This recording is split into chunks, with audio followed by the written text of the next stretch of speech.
It has been more than a year and a full football season since we first learned about deflated footballs and air pressure gauges after the AFC Championship game in January of 2015. No explanation for it. I don't know what happened between the time that I touched it and, really till Monday morning, I have no idea what happened with the balls. I don't have an explanation for what happened. January 18th, 2015, Foxborough, New England. The Patriots hosted the Colts for a 45-7 victory. Deflategate was a National Football League controversy involving the allegations that New England Patriots quarterback Tom Brady ordered the deliberate deflation of footballs used in the Patriots' victory against the Indianapolis Colts in the AFC Championship game. The controversy resulted in Brady being suspended 4 games.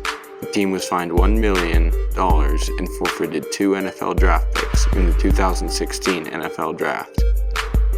At its core, Deflategate suggested that the New England Patriots used an illegal process for lowering the inflation of game footballs at the hands of quarterback Tom Brady, who preferred the grip of a softer ball.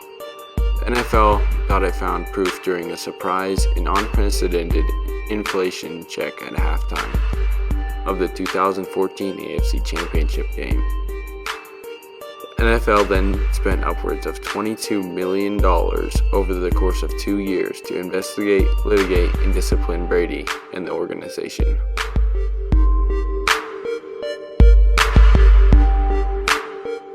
What really happened on January 18th, the day of the AFC Championship game? Text messages found between Jim McNally, a Patriots locker room attendant, and John Jastrzemski, an equipment assistant, were allegedly paid by Tom Brady to deflate the football after the pressure was checked on the start of the game. The Colts players complained of a change in the ball after Jaquel Jackson intercepted the ball late in the second half. Allegedly, Jackson is to have said to have suspected the ball was deflated and might have led to the refs checking the pressure at halftime, which ended with them discovering 11 out of the 12 game balls used were deflated 2 psi under regulation. On January 20th, the NFL announced the possibility of the deflated footballs to the media, announcing 11 out of the 12 game balls used were tampered with.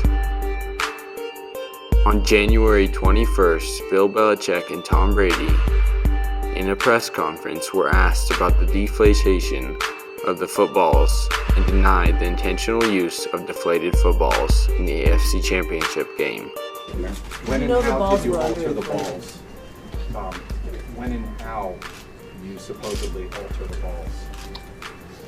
I didn't, have any, I didn't alter the ball in any way. I have a process that I go through before every game where I go in and I pick the balls that I want to, the footballs that I want to use for the game.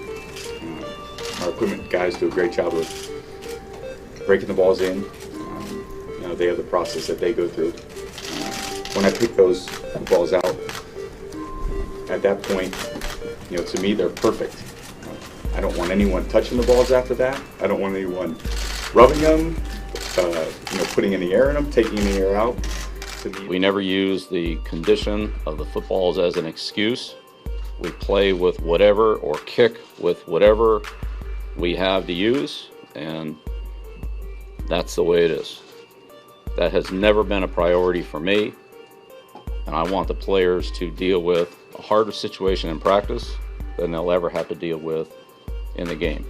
And maybe that's part of our whole ball security philosophy. I'm trying to coach the team, and that's what I want to do. I think we all know that quarterbacks, kickers, specialists have certain preferences on footballs. On January 23rd, the NFL announced it had hired lawyer Ted Wells to lead an investigation.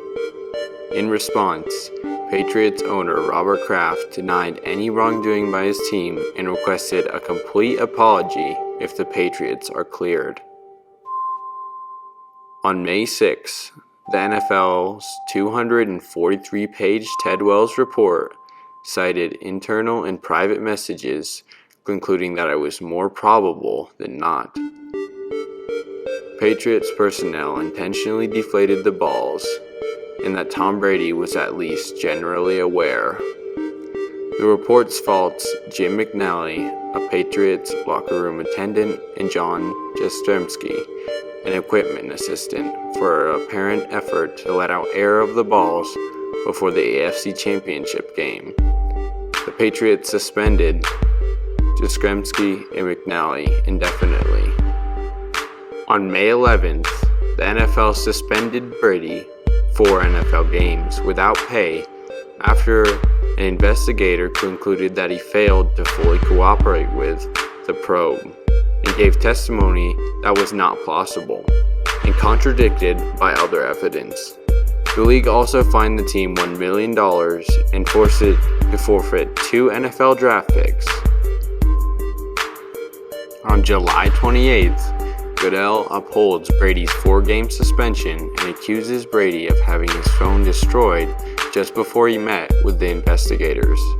Tom Brady says the NFL is wrong about his broken cell phone and unwilling to share records of his calls and text messages. The Patriots quarterback issued a statement via his Facebook page.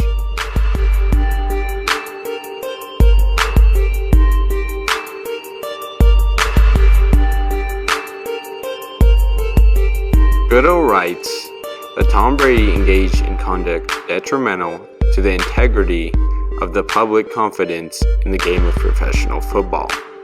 The league also files suit in federal court to confirm the suspension. The National Football League Players Association vows to appeal. August 12th, lawyers representing Brady and the NFL clashed in the U.S. District Court.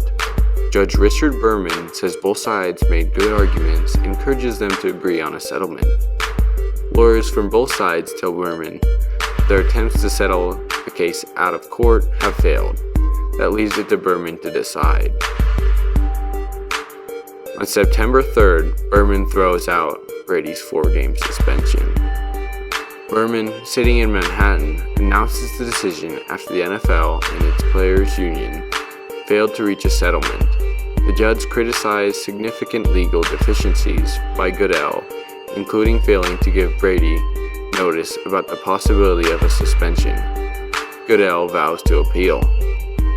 On April 25th, 2016, the U.S. Court appeals for the Second Circuit and upholds Brady's suspension. Patriots must again plan on starting a season without him. Barring another twist, Brady was then suspended 4 games in the 2016 season.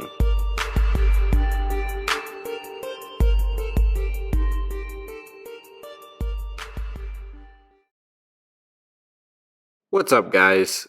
This was my first NFL documentary. Comment what other documentaries you want me to do next. I hope you guys enjoyed this video. Put a lot of effort into making it. So hitting the like does help my effort pay off. And if you're new, I have weekly NFL videos, and I'm sure you will enjoy. Thanks for watching, guys. Until next time.